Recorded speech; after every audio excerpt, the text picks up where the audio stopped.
第46页阅读测验，支持当地纪念品，来一场永续旅行吧。Keeping traditions alive with local souvenirs. Almost everyone who has visited a foreign country on vacation has purchased items to remember their trip. We sometimes buy gifts for others, but just as often, people buy things for themselves. The history of buying items to remember a place or experience stretches back thousands of years. The word souvenir comes from French and means memory. It entered the English language in the late 1700s as a word for items that remind people of specific places or periods in the past. Of course, the tradition of collecting items from one's travels goes back much farther than that.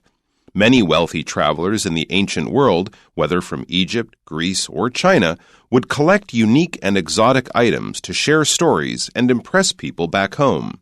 However, some of the first items that became popular with the masses were actually religious in nature. In the ancient world, pilgrims visiting holy sites would collect rocks or pieces of wood in hopes that the item would bring them blessings or good luck. Eventually, merchants at these sites realized lots of money could be made by offering small objects or trinkets to the passing pilgrims. In medieval Europe, visitors to famous cities or cathedrals would collect metal pendants or wood carvings of saints. This was somewhat similar to how tourists today collect keychains or fridge magnets from their vacations.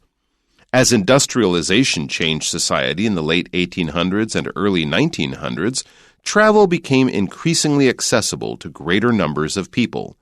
Likewise, the mass production of items marketed specifically to tourists increased exponentially.